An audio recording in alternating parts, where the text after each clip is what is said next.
Some betrayals don't scream. They whisper.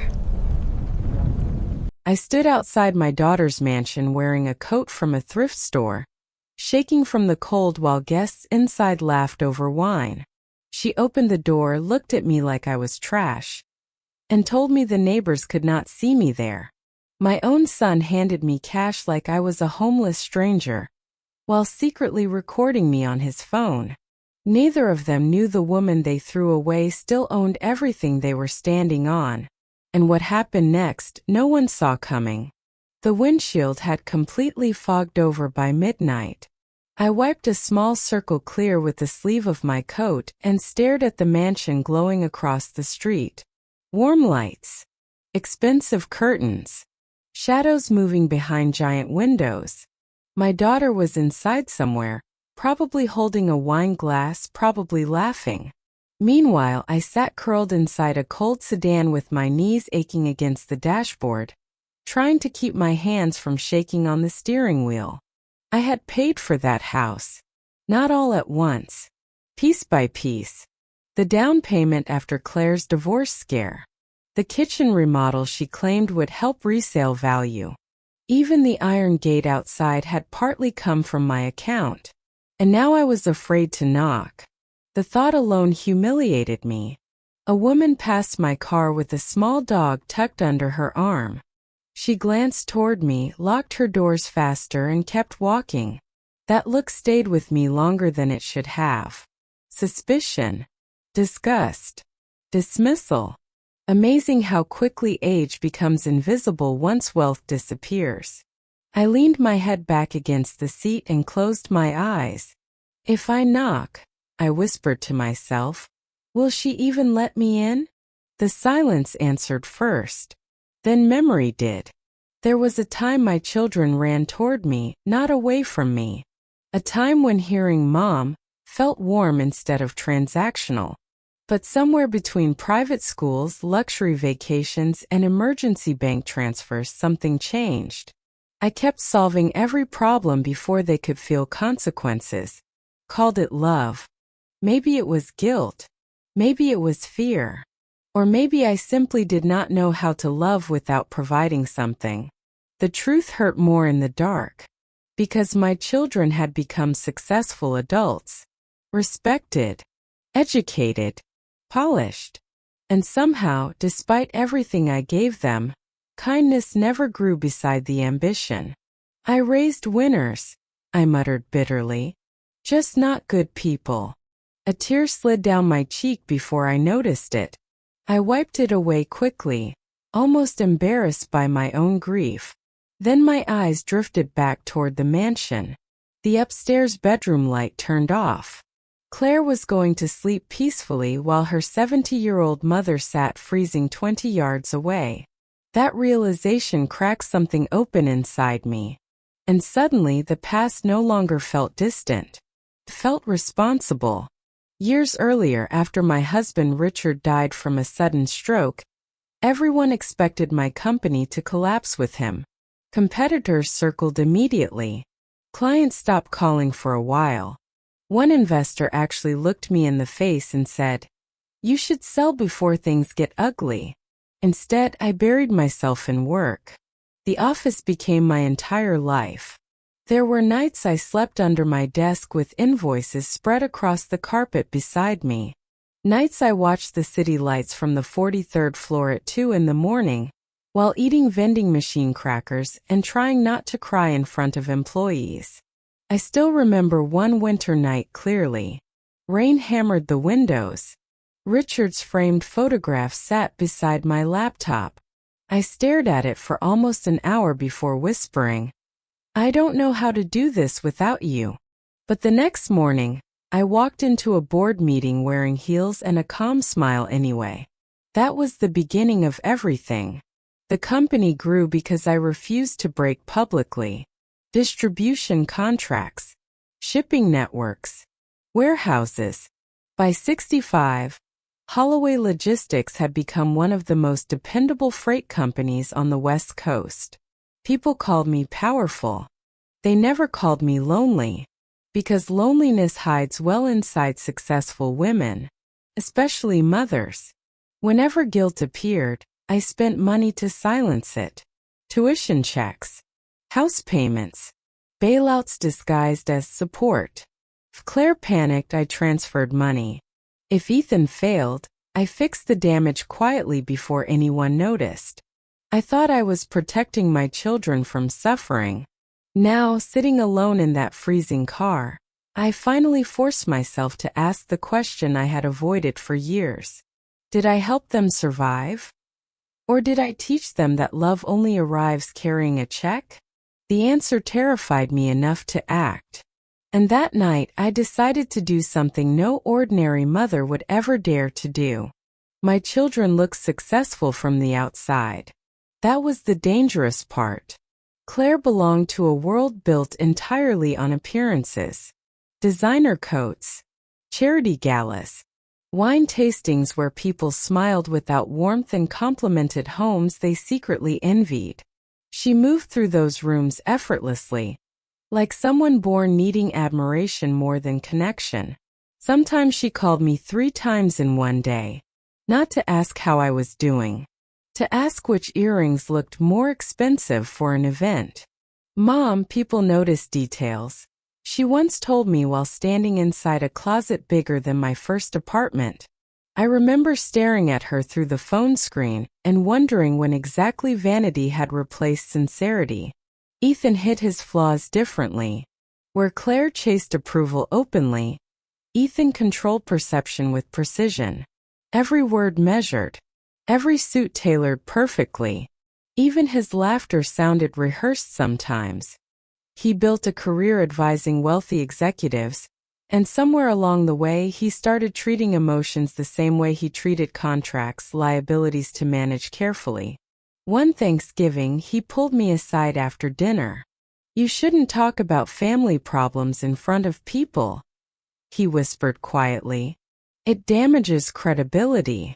Credibility. Not feelings. Not honesty. A brand. That was how he saw life. Then there was Ryan, my youngest, the child I worried about most. He worked as a school counselor in Tacoma, helping teenagers most people ignored. His car rattled when he drove. His shoes were always worn down near the heels. He rented a small house with peeling paint and a leaking kitchen pipe he kept promising to fix himself.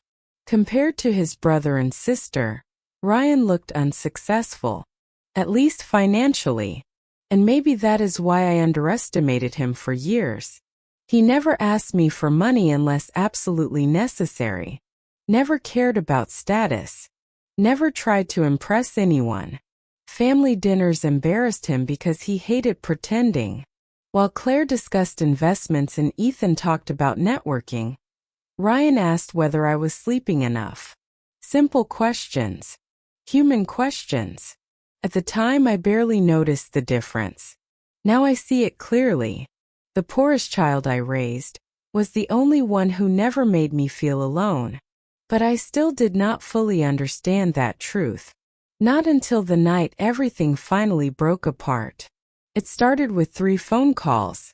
The first came from Claire. I was standing inside my penthouse kitchen staring at the city lights when her name flashed across my screen. Her voice arrived fast, breathless, irritated. "Mom, I need help immediately." No greeting. No hesitation. She explained that a friend had offered her a limited investment opportunity, but she needed $80,000 wired before morning. "It's time sensitive," she kept repeating. "I can't miss this." I asked one question. "Are you okay?" There was silence on the line. Then annoyance. Why wouldn't I be okay? The call ended 7 minutes later with a transfer confirmation sent to her phone. The second call came from Ethan less than an hour later. He sounded calmer, smoother, which somehow felt colder. "A temporary guarantee issue came up," he explained carefully.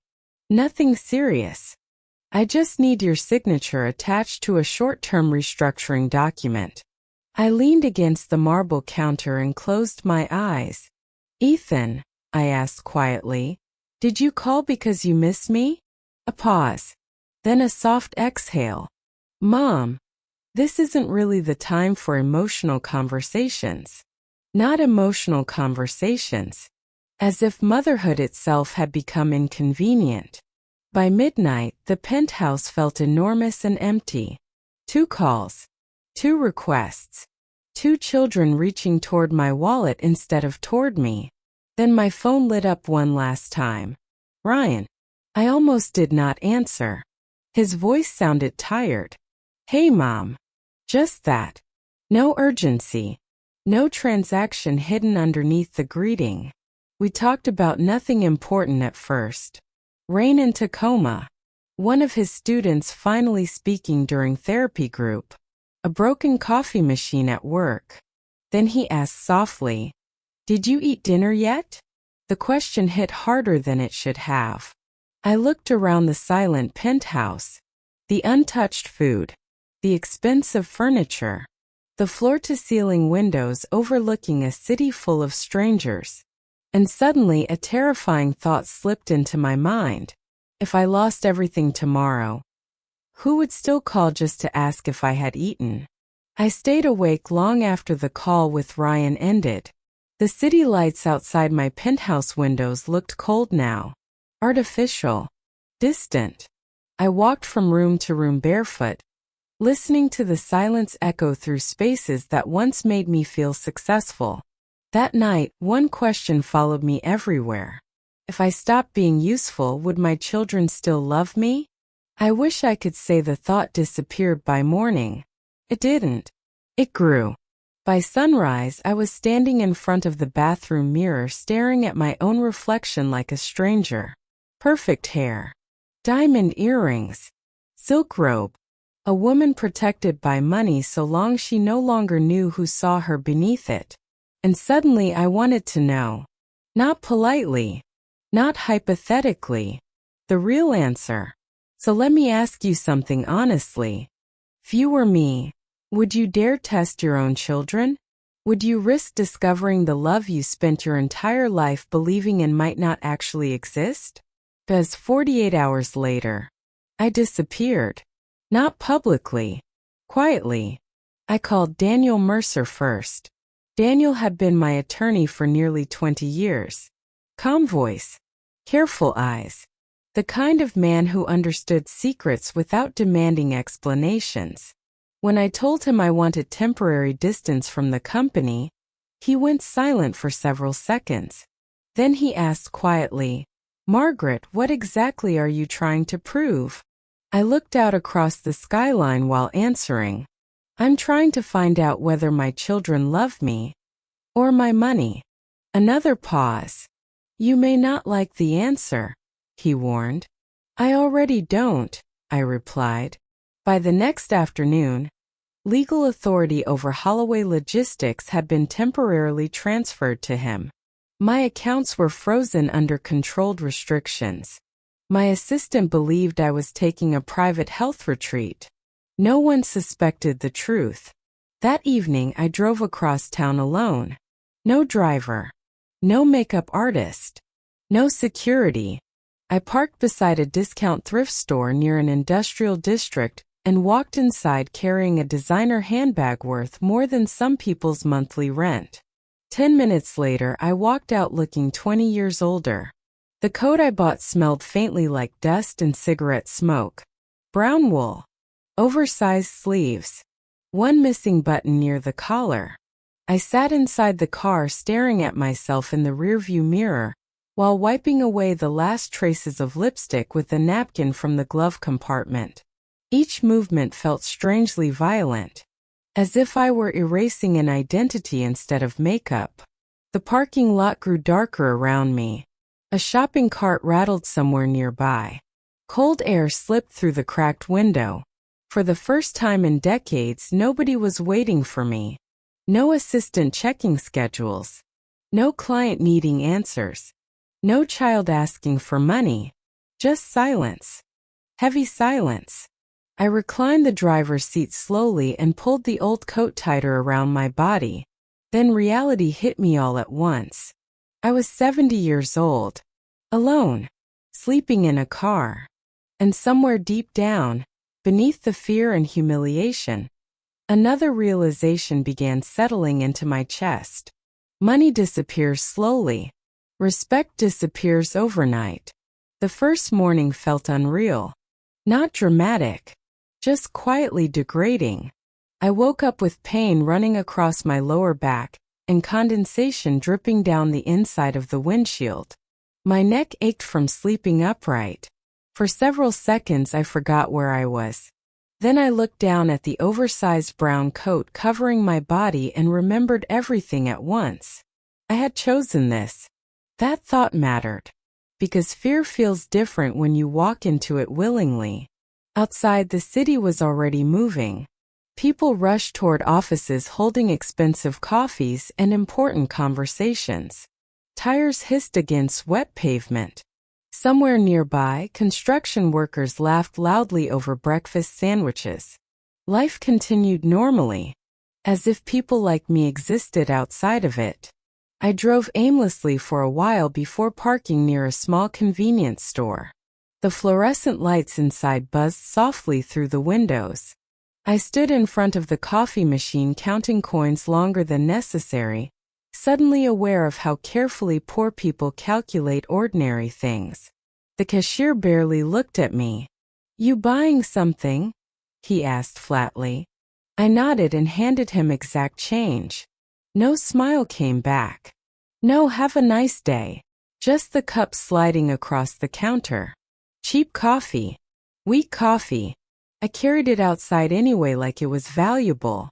Because suddenly everything felt expensive once dignity disappeared. I sat near the curb watching people pass. Most avoided eye contact completely. Others looked too quickly, the way people do when they want to confirm your existence without emotionally acknowledging it.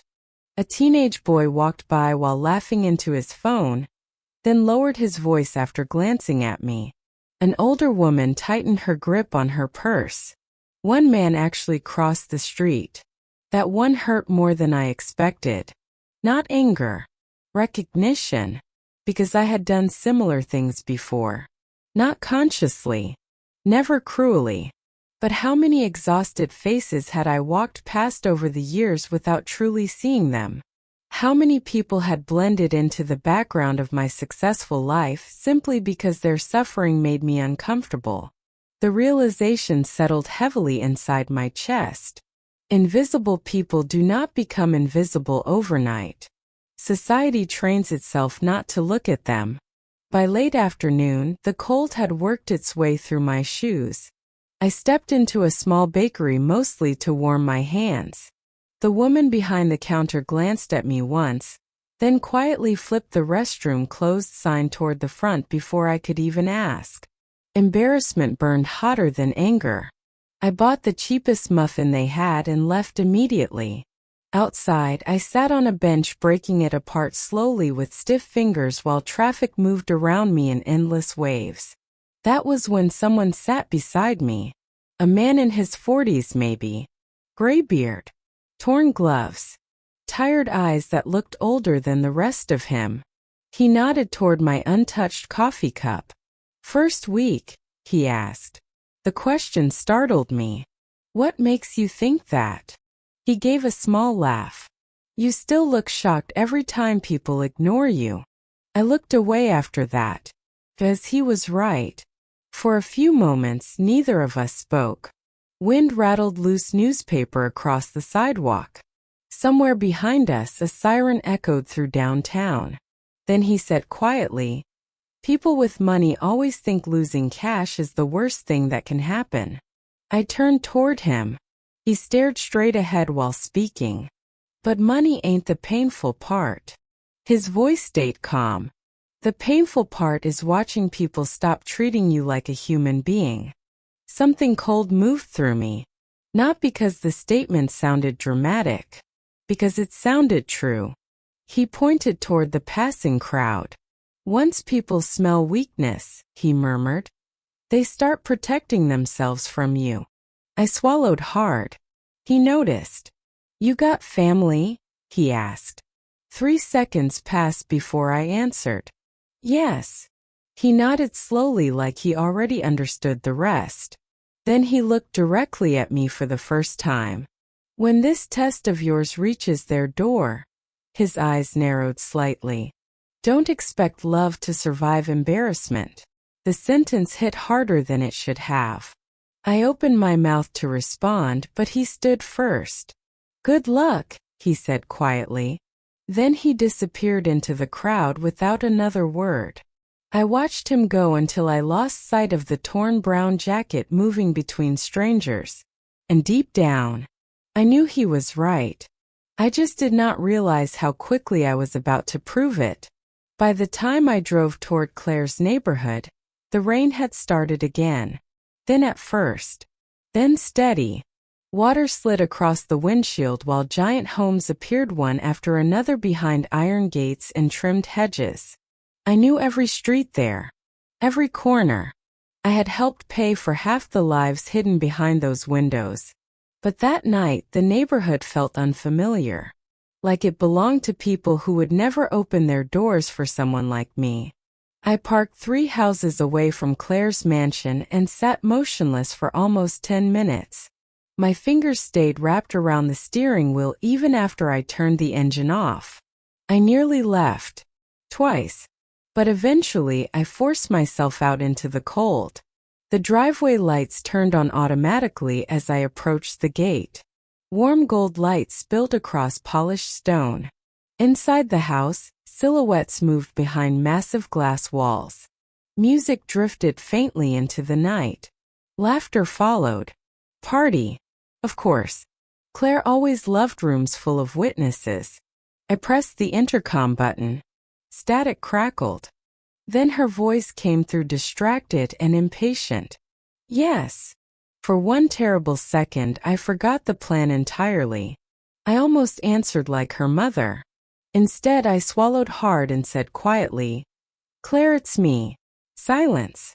Not shock. Calculation. The gate buzzed open slowly. I walked toward the front door while rain soaked through the shoulders of my coat. Before I could knock, the door opened just enough for Claire to step halfway outside. Her expression changed the instant she saw me clearly. Not grief. Not concern. Embarrassment. Mom! Her eyes darted toward the windows behind her. What happened to you? I delivered the story exactly the way I rehearsed it. The company collapsed. The accounts were frozen.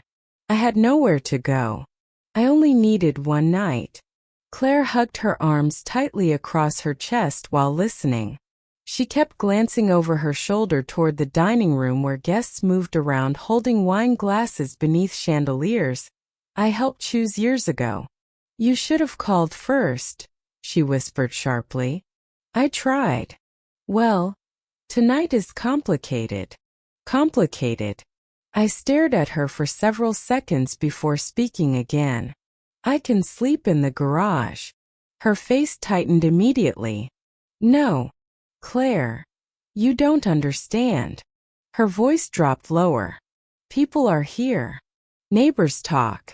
If someone sees you like this. The words landed harder than the rain. I looked down at my wet sleeves, my shaking hands, the cheap coat hanging awkwardly from my body. For the first time in my life, my own daughter looked ashamed to be associated with me. I won't bother anyone, I said quietly. I just need somewhere warm until morning. She stepped outside farther and pulled the door closer behind her, lowering her voice even more. Mom, listen to me carefully. Ethan's clients come here sometimes. People know our family. If this turns into gossip, it could damage things for all of us. All of us. Not you. Not your health. Not your safety. Our image. Something inside my chest began collapsing slowly. Not loudly. Not dramatically. Just enough to make breathing harder.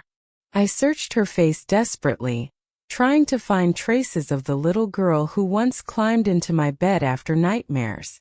She was gone, replaced by someone polished, careful, socially terrified. "Please," I whispered one last time. Claire closed her eyes briefly. Then she said the sentence I still hear in my sleep. "I think it's better if you leave before somebody sees you." The door shut gently, which somehow hurt more than if she had slammed it. I stood there alone while laughter continued behind the glass walls. Warm light, soft music, people drinking expensive wine 10 feet away from a 70-year-old woman standing in the rain. And suddenly the truth became unbearable. My daughter was not afraid I would die outside. She was afraid the neighbors would see me first. I turned away slowly, unable to feel my fingers anymore. As I walked back toward the street, another thought followed close behind the pain. Had I raised children? Or had I spent 40 years building beautiful masks? And the worst part? I still had one more door left to knock on. If someone in your own family ever made you feel unwanted, tell me your story in the comments. Because what Ethan did after this was even worse.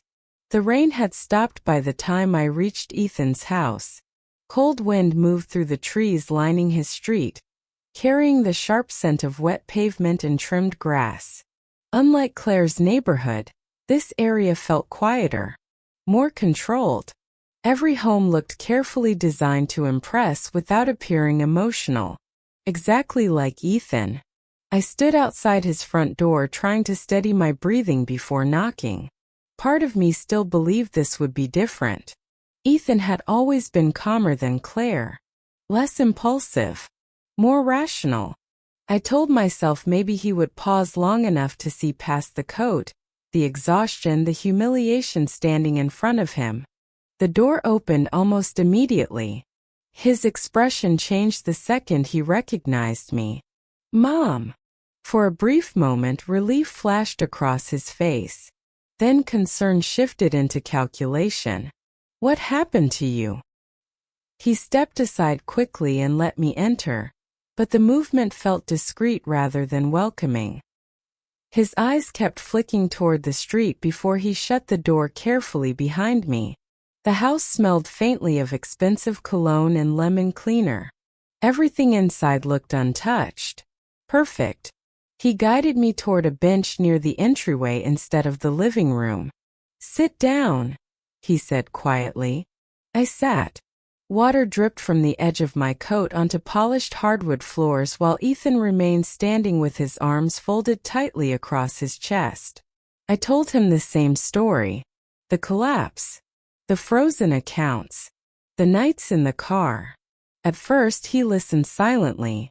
No interruption. No visible emotion.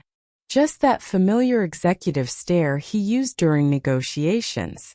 When I finished, he exhaled slowly and rubbed the back of his neck. "This is complicated." The word hit me immediately. Claire said complicated too. Not heartbreaking. Not terrifying. Complicated. "I only need one night," I whispered. "I'll leave before morning." Ethan looked away. "Mom, you know my position right now. Clients come here. Colleagues stop by unexpectedly. If people misunderstand the situation." "The situation," I repeated softly. His jaw tightened. "I'm trying to protect what I built." There it was. Not protect me. Protect himself. He walked toward the kitchen counter, picked up his wallet, and returned holding several folded bills between his fingers. The leather looked soft and expensive beneath the entryway lights. "Take this," he said. "Get a hotel for a few nights. We'll figure something out later." I stared at the money without touching it. My hands trembled from cold and exhaustion. Or maybe grief. "You want me to leave." "That's not what I said." "But it's what you mean." Silence spread between us. Heavy. Uncomfortable. Then something caught my attention. A faint reflection in the dark hallway mirror beside him. A phone, partially hidden in Ethan's hand. The camera lens pointed toward me. Recording. At first, I honestly thought I misunderstood what I was seeing. My mind rejected it automatically because no mother wants to believe her child could become emotionally unrecognizable right in front of her. But then Ethan adjusted his grip slightly. The screen lit for half a second. And I knew. My son was filming me. Filming his 70-year-old mother while she begged for shelter. A cold wave moved through my body so suddenly I could barely breathe. "Why are you recording this?" I asked quietly. His face changed instantly. Defensive. Sharp. "It's just precaution." Precaution against what? He hesitated.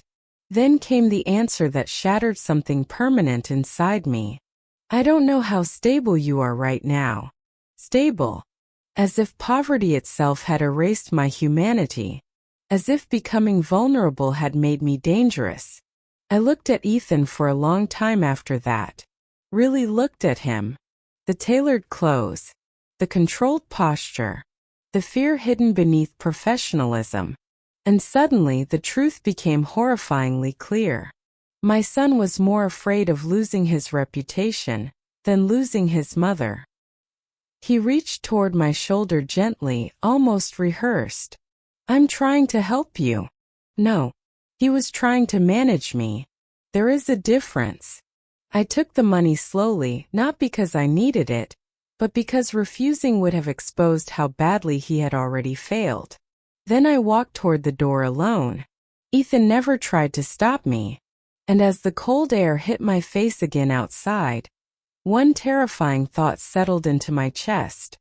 That moment, I almost gave up completely. I drove for almost an hour after leaving Ethan's house. No music. No destination programmed into the GPS. Just wet roads stretching endlessly beneath pale streetlights while my thoughts spiraled somewhere darker than the night around me. Twice I reached for my phone to call Daniel and end everything. The test. The humiliation. All of it. I was tired in a way sleep could not fix anymore. My hands hurt from gripping the steering wheel too tightly. My shoulders ached. Even breathing felt heavier now. As if every rejection had quietly settled inside my chest one layer at a time. By the time I crossed into Tacoma, the temperature had dropped again. Fog clung low over the streets. Ryan lived in an older neighborhood where houses leaned slightly with age and nobody paid strangers to maintain their lawns. The sidewalks were cracked. Porch steps uneven. A few windows glowed softly behind thin curtains.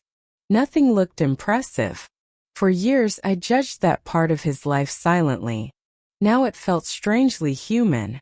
I slowed the car near his street and immediately saw the porch light. Still on. A warm yellow glow against the cold darkness. Something about that single light nearly broke me. I parked at the curb but did not move right away. My breathing turned shallow while I stared at the small one-story house ahead of me. Paint peeling near the windows. Old pickup truck in the driveway.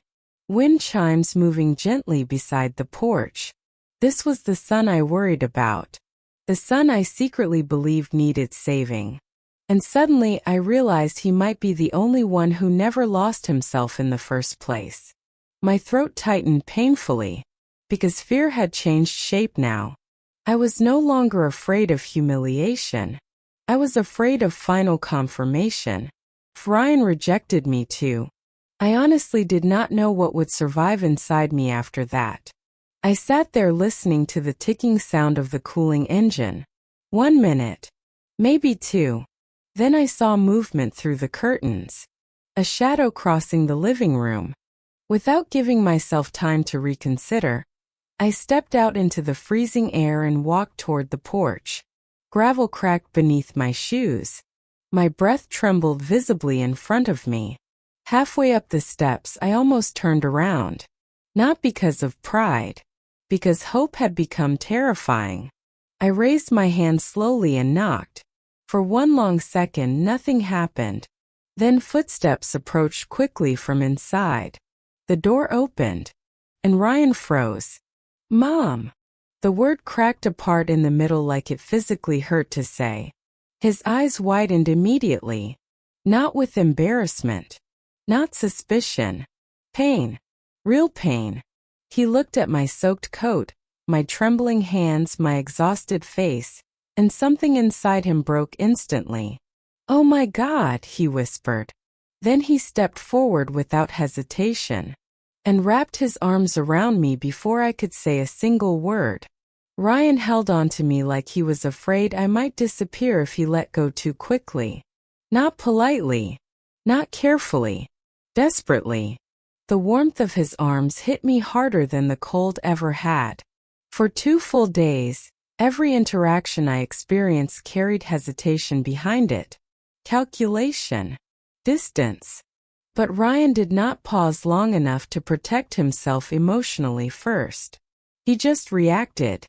"Mom, you're freezing," he said, pulling back slightly to look at me again. His voice shook now. "Why didn't you call me sooner?" I opened my mouth to answer, but nothing came out, because I suddenly realized how exhausted I truly was. Not physically, emotionally. Before either of us could speak again, another figure appeared behind him. Emily. My daughter-in-law stood in the hallway wearing loose gray sweatpants and one of Ryan's old college hoodies. Her hair was tied back messily, and she looked like someone pulled suddenly from ordinary life into crisis. For a second our eyes met. I expected confusion, maybe discomfort. Instead, she moved immediately. "Oh my God," she whispered softly. "Ryan, get her inside now." No questions. No suspicion. No awkward silence. Just concern. Real concern. Ryan guided me toward the couch while Emily disappeared into the kitchen. I heard cabinet doors opening. Water running. The soft clatter of dishes. The house smelled faintly like tomato soup and laundry detergent. Small house. Old furniture. Worn carpet near the hallway. Nothing expensive. Yet somehow it already felt warmer than the mansions I had left behind. I sat carefully on the edge of the couch while Ryan crouched in front of me. His eyes scanned my face anxiously. "Are you hurt?" "No." "Did someone do this to you?" The question almost shattered me, because unlike Claire and Ethan, his first instinct was not embarrassment. It was protection. Emily returned carrying a bowl of soup so hot steam curled into the air between us. She set it carefully into my hands before kneeling beside the couch. "You need dry clothes," she said gently. "And socks. Your feet must be freezing." Socks. Such a small detail. Yet nobody else had noticed I could barely feel my feet anymore. Ryan disappeared down the hallway and returned carrying folded sweatpants, an oversized sweatshirt, and thick wool socks. None of it matched. None of it looked impressive. That made it even harder not to cry. Because every piece of comfort in that house came without performance attached to it. No one there was protecting an image. No one cared what I looked like. I sat quietly while warming my hands around the soup bowl. Across from me, Ryan and Emily exchanged worried glances, both speaking softly at the same time. "We can figure this out. She can stay as long as she needs. We'll make room." Not one discussion about inconvenience. Not one hidden sigh. And suddenly a painful truth rose slowly inside me. The child I spent years quietly worrying about was the only one who still had a heart. I lowered my eyes quickly before they saw the tears forming again. Because another realization had begun pressing against my chest now. Ryan was not the biggest surprise that night. Emily was. I never hated Emily loudly. That would have required honesty. What I felt toward her was quieter, colder. The kind of disappointment wealthy families disguise as concern. She was not polished enough for Ryan. Not ambitious enough. Not impressive enough. At least that was the story I told myself for years. The first time Ryan introduced her to me, she arrived 20 minutes late to dinner because she had stayed after work helping a student through a panic attack. Her dress was wrinkled, her hair slightly damp from rain. She apologized twice before even sitting down. Claire smiled politely afterward and whispered to me in the kitchen, "She seems sweet." The pause after sweet said everything. Ethan called her well-meaning, which somehow sounded worse. And I did what mothers like me often do when we think we know better. I judged her quietly. Too ordinary, too soft, too small for the life I imagined my son deserved. But sitting in that tiny living room now, wrapped in Ryan's old blanket while Emily moved around the kitchen making tea at nearly midnight, shame settled into me deeper than the cold ever had. Because nothing about her kindness looked performative. She was not trying to impress me. Not once. When she returned carrying clean towels, I started apologizing automatically. "You don't have to do all this," I murmured. Emily looked genuinely confused. "Of course we do," she replied softly. "You're family." Family. The word almost hurt. I watched her disappear briefly into the hallway before returning again with freshly washed sheets folded carefully against her chest. "You'll take our room tonight," she said. I shook my head immediately. "No. Absolutely not. It's already made. Emily, I can sleep on the couch." "No." This time her voice carried surprising firmness. "You need actual rest." Ryan nodded beside her. "We'll be fine out here." I stared at both of them in disbelief. The couch was too short even for one person. Their apartment barely had enough space for themselves. I noticed unpaid utility bills stacked near the refrigerator, a crack running along the kitchen ceiling. Their dining chairs did not even match. Yet somehow the two people with the least were offering the most. And they offered it instinctively. No negotiation. No emotional invoice attached afterward.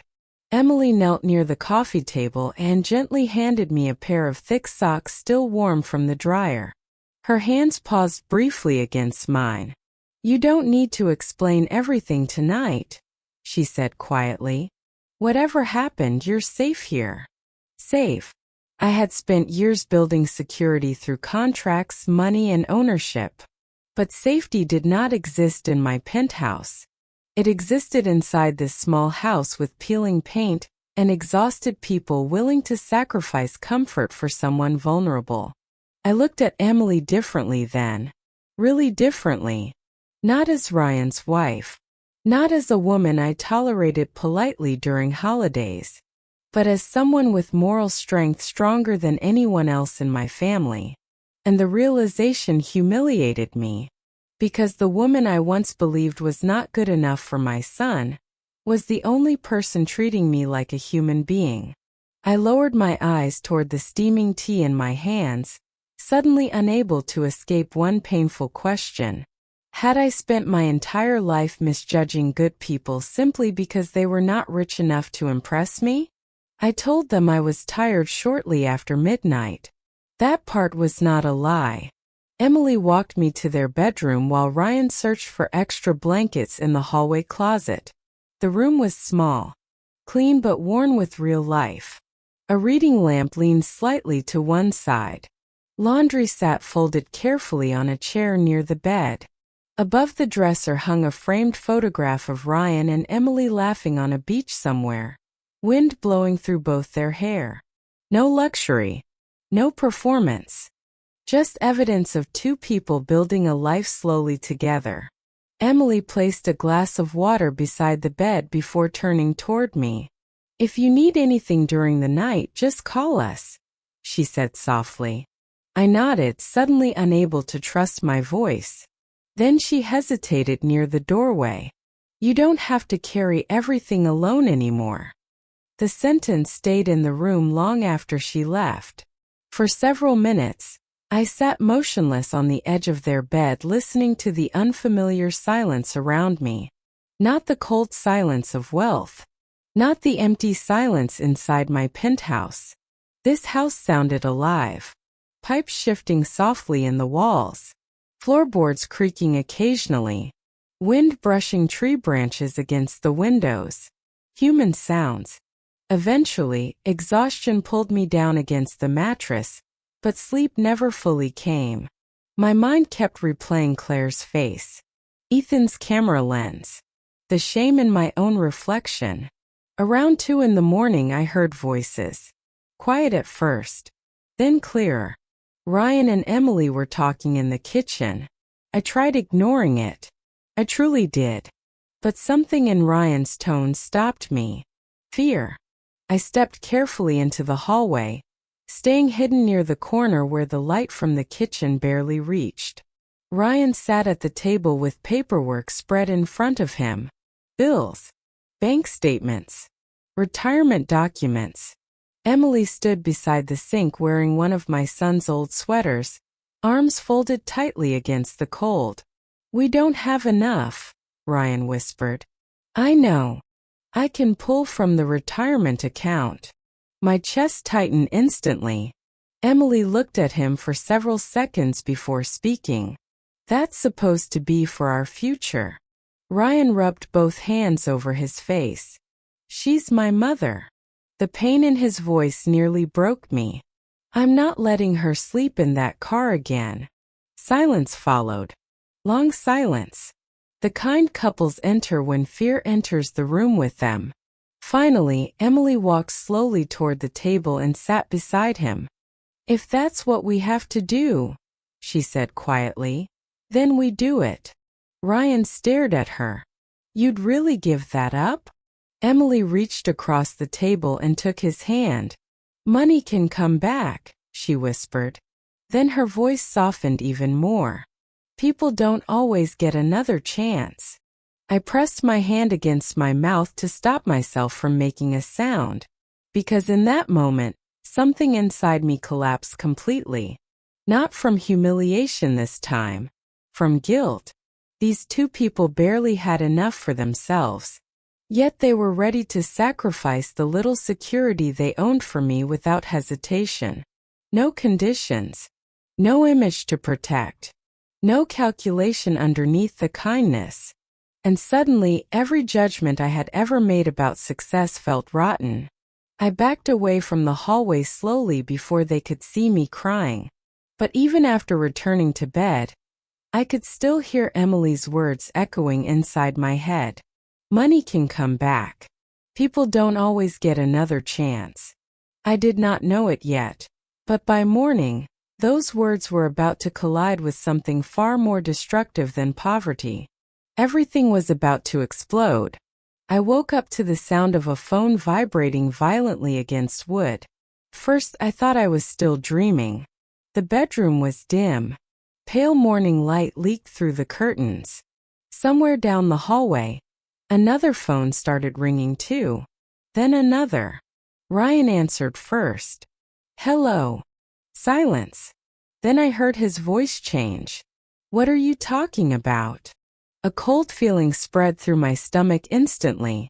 I stepped into the hallway just as Emily picked up her own phone from the kitchen counter. Her expression tightened after only 2 seconds of looking at the screen. "Ryan," she whispered carefully. He turned toward her, and I saw it happen. That moment when confusion becomes dread. Without saying a word, Emily slowly handed him the phone. The video had already spread everywhere. A shaky clip. Dark lighting. Rain. Me standing inside Ethan's entryway wearing the oversized brown coat, while my voice cracked asking for somewhere to stay. The angle made me look smaller somehow. Older. Weak. I watched myself begging my own son for shelter, while comments exploded underneath the footage in real time. Probably another scammer. She looks mentally unstable. Why is he even letting her inside? Somebody recognized me 30 seconds later. Wait. Isn't that Margaret Holloway? The replies multiplied instantly after that. Phone screens lit the kitchen like emergency alarms. Notifications kept arriving faster than Ryan could silence them. News blogs, local gossip pages, business forums. Everywhere. Everywhere. My knees nearly gave out beneath me. Not because strangers were cruel. Because Ethan had filmed me like evidence. Like documentation. Like he needed proof that his own mother had become a liability. Ryan looked horrified. "He recorded you?" he asked quietly. I could not answer. My throat stopped working. Emily reached for my arm immediately before I even realized I was shaking. "Sit down," she said softly, but I barely heard her. My mind stayed trapped inside one unbearable thought. Had I really raised someone capable of this? A child does not become emotionally detached overnight. So where had it started? The money? The pressure? Or me? Ryan slammed his phone face down onto the counter hard enough to crack the silence apart. "This is insane." His voice trembled with anger now. "He humiliated you publicly." I closed my eyes, because humiliation was no longer private anymore. It had become entertainment. Across the kitchen, Emily stayed strangely calm. Not cold. Focused. She studied me carefully for several long seconds, while the phones continued vibrating around us. Then she asked quietly, "Margaret, how long have you known Daniel Mercer?" The question caught me off guard. I opened my eyes slowly. "Almost 20 years. Emily nodded once. "And your accounts," she continued carefully, "they were frozen immediately after the company collapsed?" I felt Ryan turn toward us. The room became very still. Emily's voice remained gentle. "Nothing about this feels random." I stared at her without speaking, because suddenly I realized something terrifying. She had seen through me days ago. Not every detail, but enough. Enough to know my story had holes in it. Ryan frowned slightly. "Emily," she looked at him softly before speaking. "I don't think your mother is lying about being hurt," she said quietly. "I just think there's more happening here than she's ready to say. No accusation. No anger. Just understanding. That somehow hurt even more." I looked down at my trembling hands. "You knew." I whispered. Emily sat beside me carefully. "I suspected," she admitted. "Then why help me?" The answer came instantly. Because truly kind people do not need time to rehearse compassion. "You needed help," she said simply.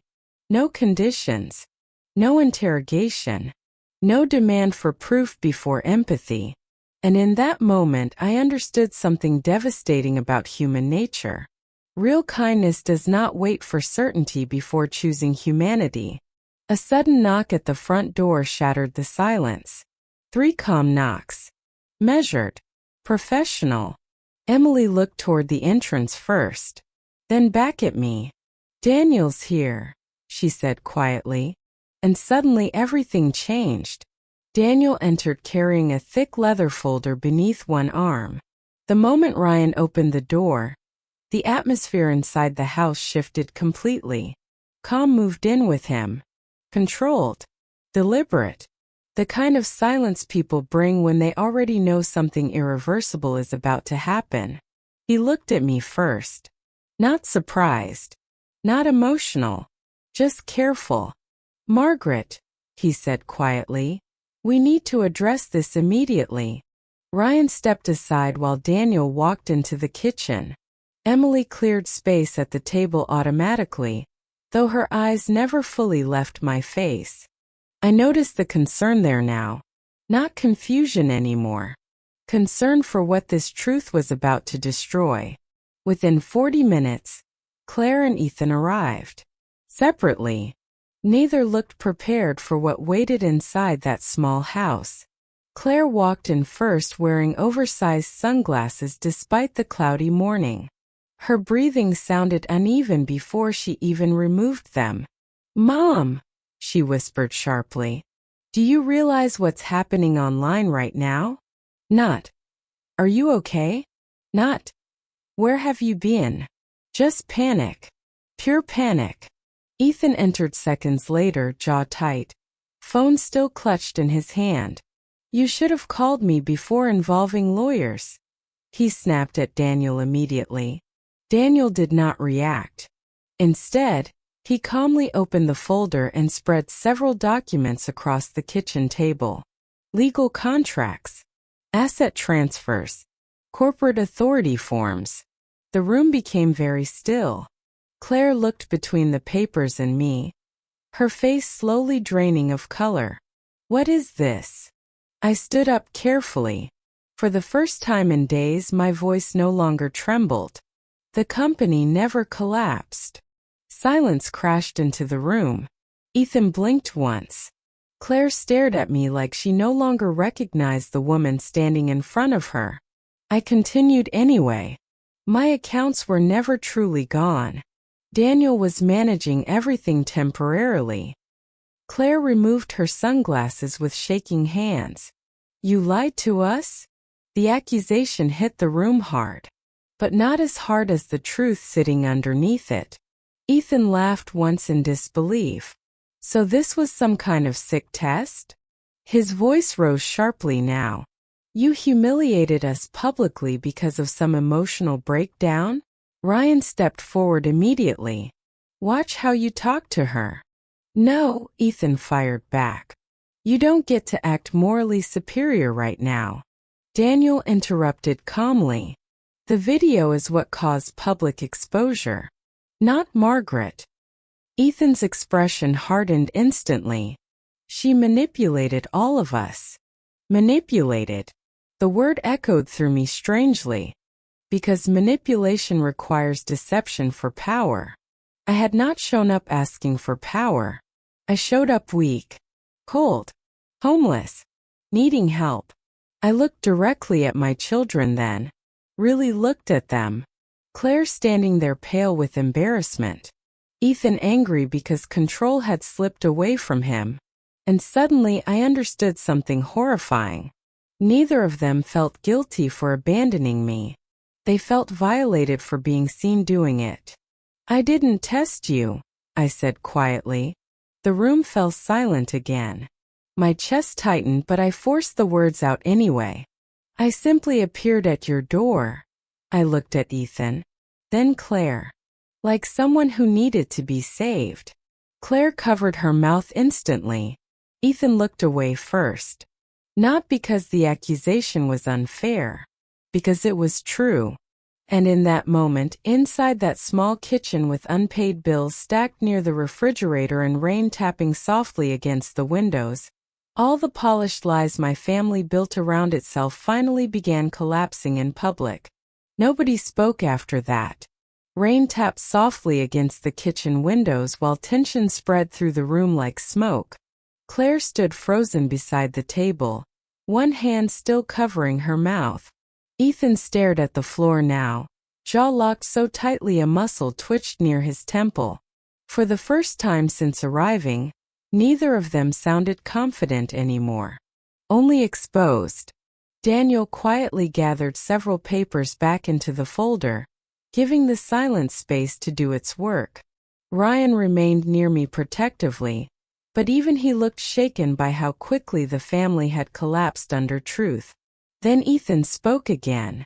Low. Defensive. "You set us up." His voice lacked certainty this time. "You wanted us to fail."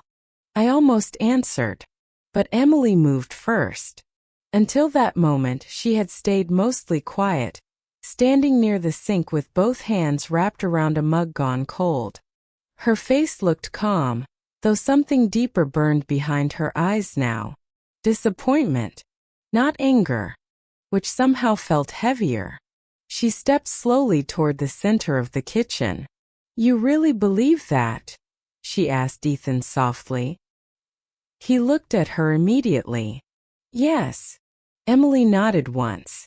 Then she asked the question that shattered every excuse in the room. If she had actually been homeless? Silence. If the company had truly collapsed? Another step forward. If she were just an old woman scared and alone? Her voice remained gentle. Would your reaction have been acceptable then? Nobody answered. Claire's breathing became uneven again. Ethan opened his mouth, but no words came out, because there was no safe argument left. Emily looked between both of them carefully before continuing. You keep talking about manipulation, she said quietly. But she didn't arrive asking for control. She arrived asking for shelter. The sentence landed hard. You were worried about embarrassment, Emily continued. About clients, neighbors, reputation. Claire's eyes filled instantly. But none of you stopped long enough to ask what she was feeling. I saw Ethan finally look toward me again. Only briefly. Then away. Ashamed. Emily's voice softened even more after that. People who need help shouldn't have to prove they deserve compassion first. The room went completely still. Even the rain outside seemed quieter somehow. Claire suddenly sat down hard in the nearest chair, tears spilling down her face faster than she could hide them. I didn't know what to do, she whispered brokenly. But the words sounded smaller than the damage already done. Ethan stayed standing, arms crossed tightly like he could still protect himself if he refused vulnerability long enough. Yet he could not look at me anymore.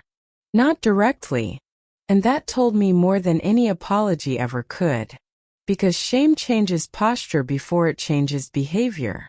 Ryan exhaled slowly beside me, emotion flickering across his face. Daniel lowered his eyes toward the documents silently, almost respectfully. But Emily never moved backward. No dramatic speech. No cruelty. Just truth spoken clearly enough to destroy every illusion in the room. And somehow, the quietness of it made the destruction complete. I looked at my children carefully then. Not with rage anymore. Not even heartbreak. Clarity. Painful clarity. Because for the first time, I could finally see them without the protective fog of motherhood covering everything. And deep inside, another realization began rising slowly. This confrontation still was not over. Not even close. Because I had not yet made my final decision. The silence after Emily's words felt heavier than shouting. Nobody argued anymore. Not because the damage had disappeared. Because the truth had finally cornered everyone at once. Daniel adjusted the documents neatly across the kitchen table before looking toward me for confirmation. I gave a small nod. That was all he needed. He removed a pair of reading glasses from his coat pocket and spoke with the calm precision of someone delivering consequences already decided long ago. As of this morning, he began, all discretionary family trust distributions connected to the Holloway estate have been temporarily suspended. Claire blinked rapidly. Ethan frowned immediately. What does that mean?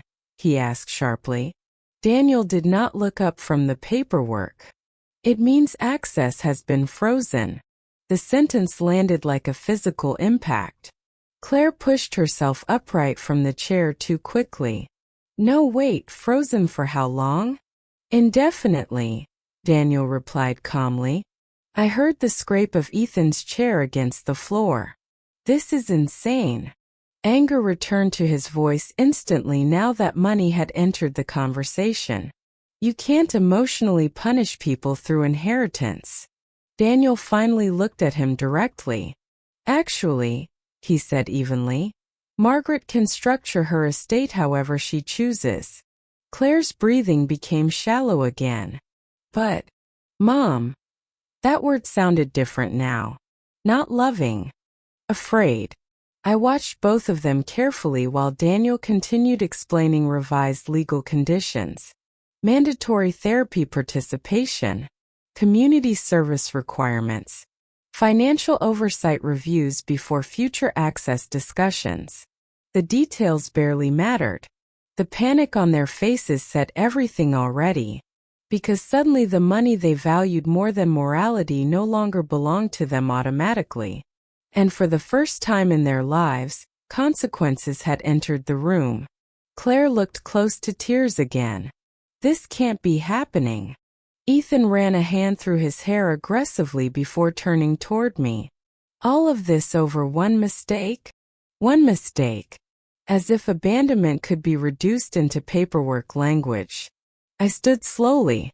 My body still felt exhausted, but something inside me no longer felt weak. You think this is about punishment? I asked quietly.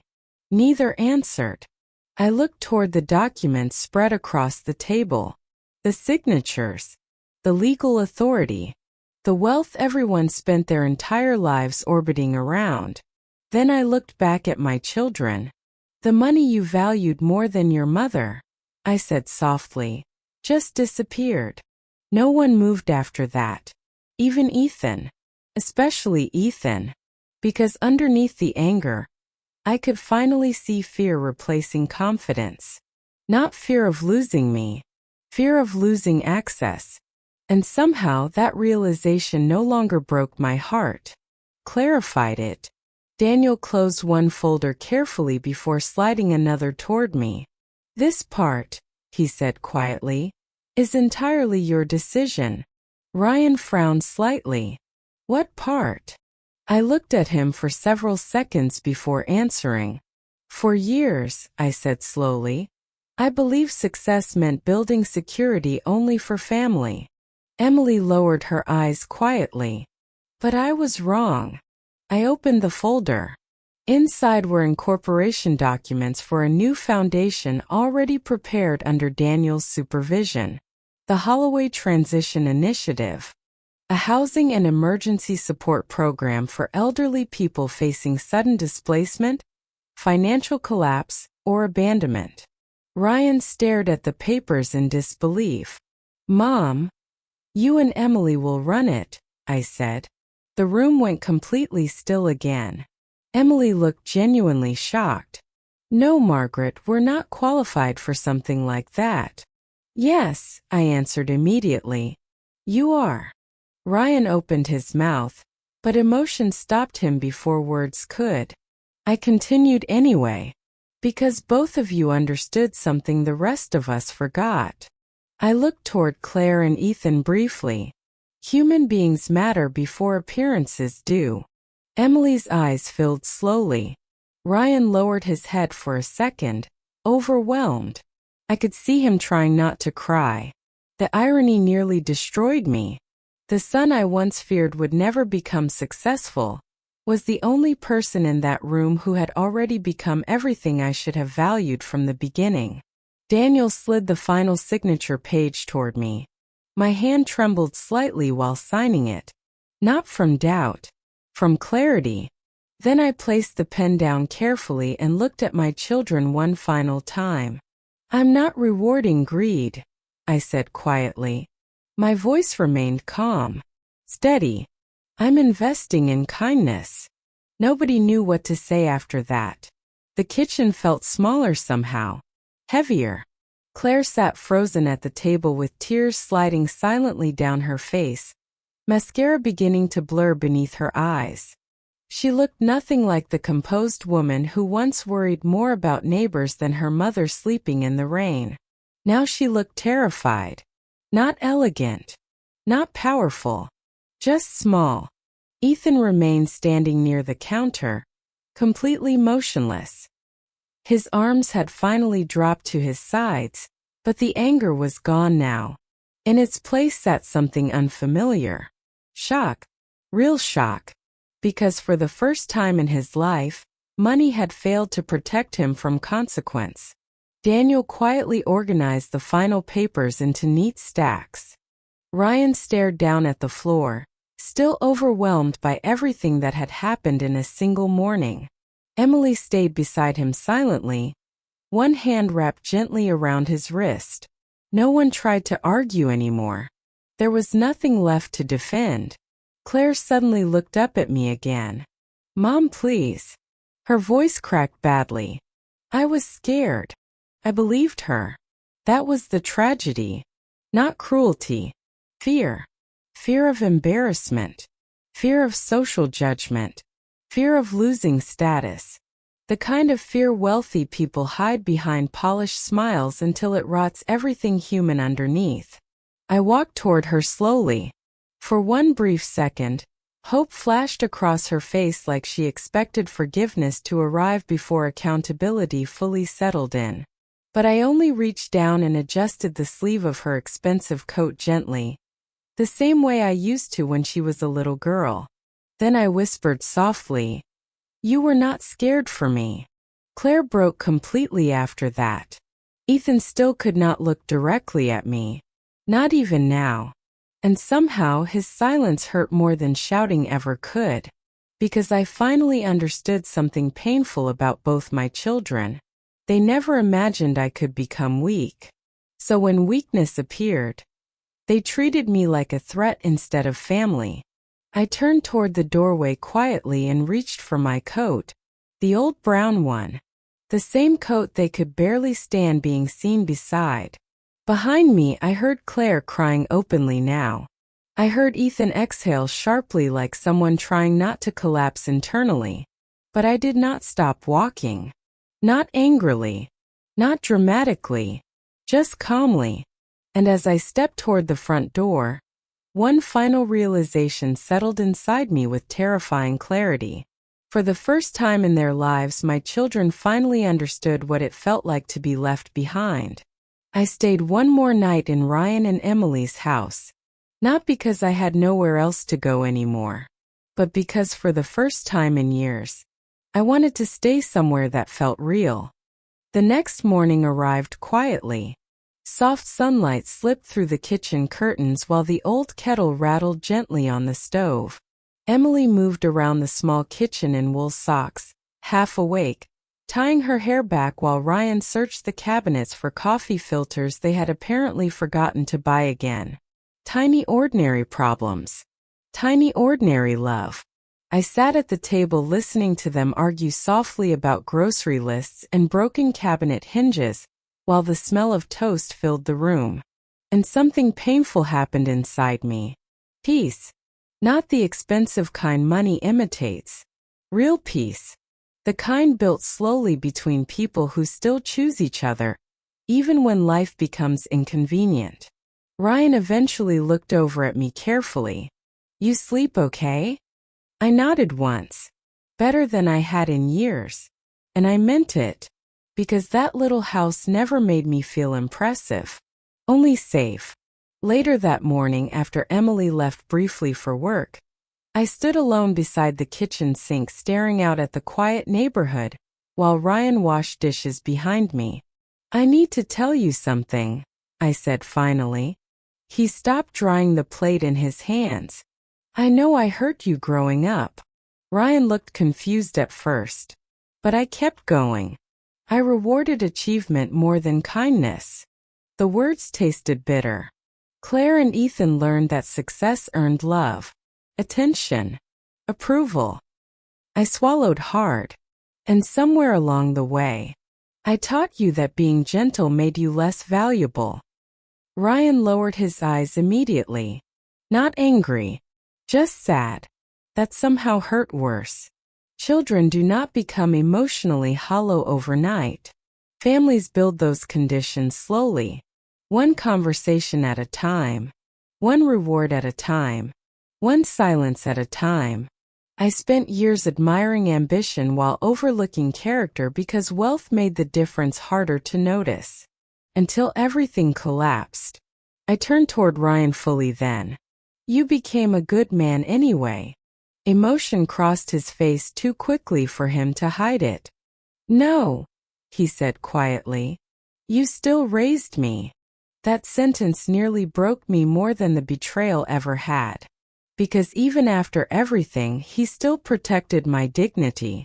By afternoon, I was ready to leave. Not emotionally shattered anymore. Changed. Before walking out, I paused near the front door and looked back at the small kitchen one last time.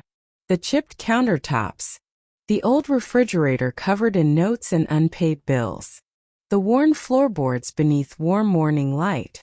And suddenly, the final truth arrived with painful clarity.